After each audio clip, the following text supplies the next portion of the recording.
Esta no es la historia más triste que conozco. Del mismo modo que ocurre con esas preguntas cuyas respuestas apuntan a que tomemos una decisión. ¿Qué libro te llevarías a una isla desierta? Las historias nos obligan a hacer un rápido inventario de las conocidas y preguntarnos, ¿es la historia más triste que conozco? No. Esta no es la historia más triste que conozco, aunque a veces, rememorando con cierto grado de excitación que provoca la revisión de detalles, pienso que lo es. Luego, en la tranquilidad que suscita el silencio, con esa rememoración de historia concluida, me digo que no, que conozco historias más tristes. Cuando vivía en Milán, solía tener trabajos esporádicos. No eran precisamente changas, o mejor dicho, no eran changas en absoluto. Trabajaba para una cooperativa y en calidad de empleado tenía destinaciones distintas cada día, si conseguía trabajar todos los días. Dicho de otro modo, yo y muchos más estábamos contratados por esta cooperativa y la mecánica laboral era más o menos como sigue. Muy temprano nos reuníamos en una amplia sala de espera. El teléfono sonaba, Michel, que era quien administraba el negocio, atendía, escuchaba, colgaba y designaba dependiendo del requerimiento que acababan de hacerle. Si, por ejemplo, quien acababa de llamar necesitaba 2 personas para descargar un camión, lo más probable era que designara para esa tarea a los 2 más fuertes presentes en la sala. Si lo que hacía falta era un operador de un Clark, entonces mandaba al sitio en cuestión al que de los presentes fuese más ducho en la conducción de un Clark. Eso era todo. Yo no era ducho en nada, lo que para un argentino significa ser ducho en todo. Pero para un italiano la cosa es distinta. Ser ducho en nada significa simplemente ser ducho en nada. Solo en la extrema urgencia, en la carencia absoluta de otras opciones, el ducho en nada pasa mágicamente a ser ducho en todo. Nosotros ni siquiera necesitamos de la magia. De modo que así fue como acabé trabajando en el desmonte de una vieja central telefónica. No la central completa, sino un par de grandes habitaciones que Telecom alguna vez había destinado para que funcionara allí una central, pero que entonces, hablo de 1991, resultaba vetusta. El modo de desmonte de esa central era simple y bastante artesanal. Las 2 salas para desmontar estaban en el segundo piso de un gran palazzo que ocupaba Telecom en Milán, un viejo palazzo que ahora albergaba muchas oficinas.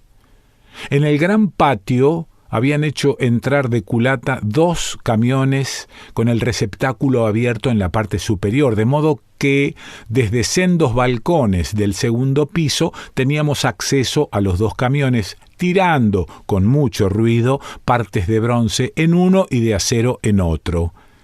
Era lo más divertido del trámite, acercarse a un balcón, tomar las piezas, calcular, soltar, escuchar.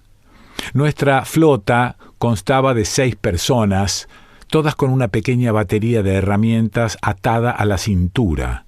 Algunos, pocos, privilegiados, disponían de escaleras para el desarme de las piezas altas, pero otros, nosotros, la mayoría, debíamos treparnos a la estructura metálica y valiéndonos de una sola mano, la otra servía para sostenernos aferrados a la estructura, efectuar el desarme. Es difícil describir el objeto que desarmábamos. Constaba de 2 partes. Justamente una de bronce y otra de acero, bien diferenciadas. Primero se quitaba la pieza entera y luego se efectuaba el divorcio, la separación de los metales. Las conversaciones disimulan el aburrimiento y la tarea era particularmente aburrida, salvo cuando llegaba el momento de arrojar las piezas diferenciadas por el balcón correspondiente. Eso era el éxtasis. En aquellos 10 días que pasé trabajando en Telecom ocurrieron dos cosas trascendentes, digamos, importantes. Una de ellas fue que en el momento del almuerzo, a la semana de haber comenzado a trabajar allí, mientras devoraba la vianda, pocas palabras italianas más bellas que schiscetta, esos 3 niveles de aluminio rellenos de comida, aplastando uno a otro. Un empleado de Telecom, a quien solo conocía de vista, me preguntó cómo me llamaba, qué hacía allí, de dónde venía, etc. Respondía todo, pero de pronto pareció detenerse en una cuestión que yo había insinuado. Mi esposa estaba en Buenos Aires entonces de visita y desde allí me había comunicado por telegrama que estaba embarazada. No sé por qué se lo conté a este sujeto, del que ni siquiera recuerdo el nombre, y él pareció detenerse en algo que yo no había mencionado.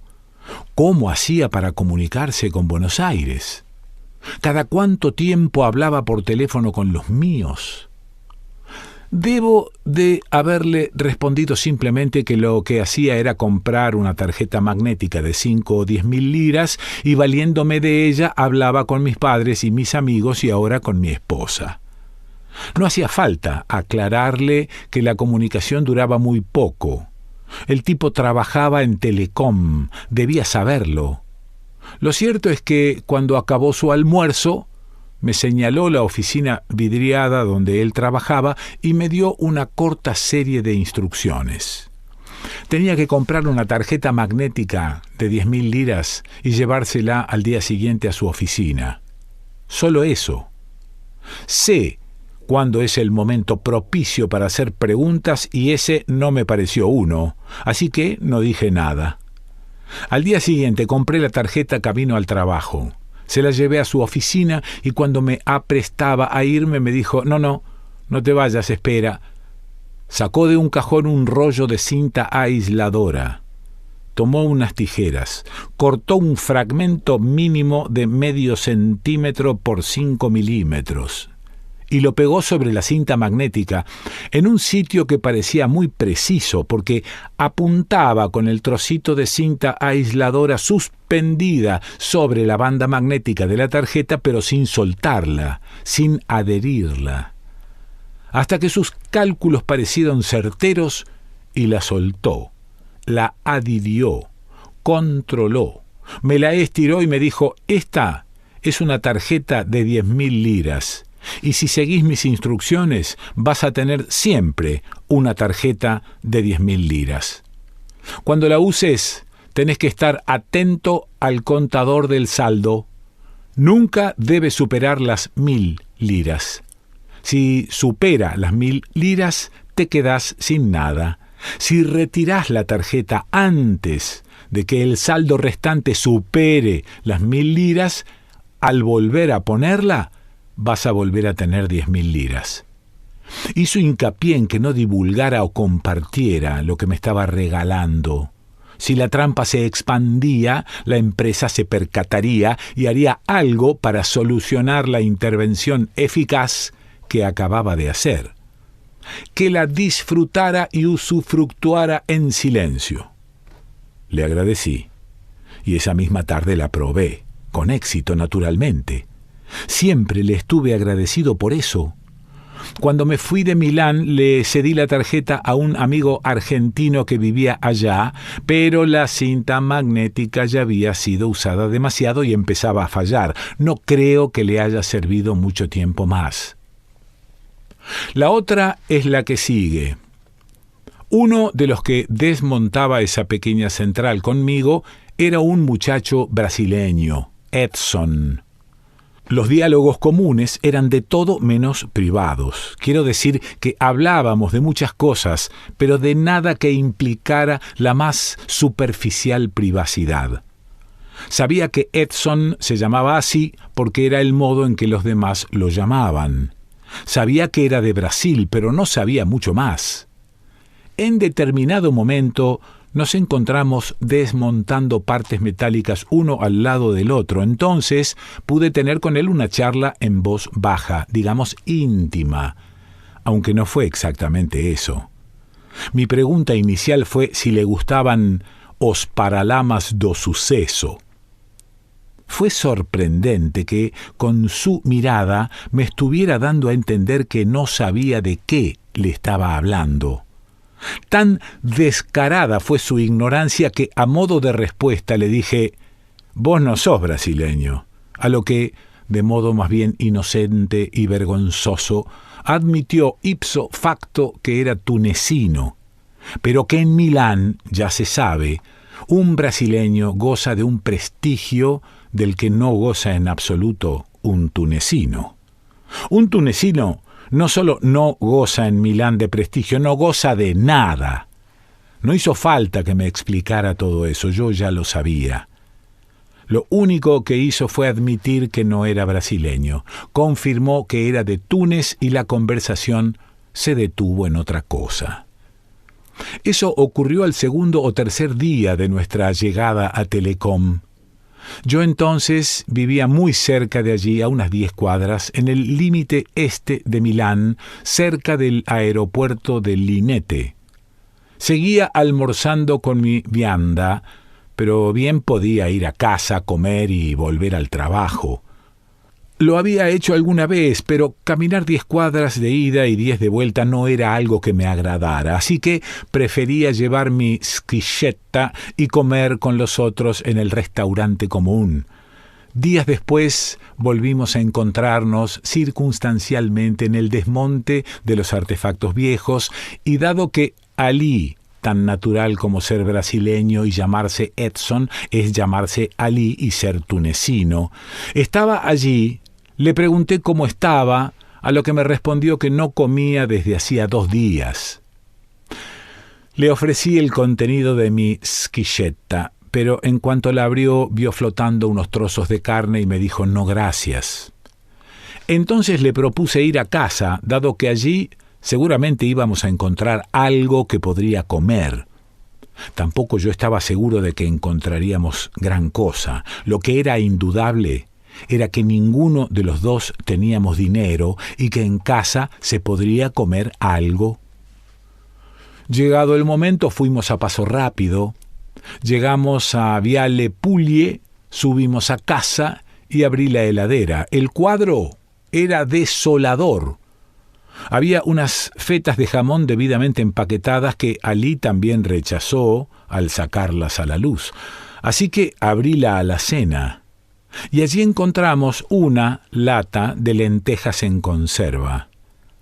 A Ali le pareció una idea magnífica, así que dividimos el botín de la siguiente manera. Yo me nutriría adecuadamente con mi schiscetta y él se comería las lentejas.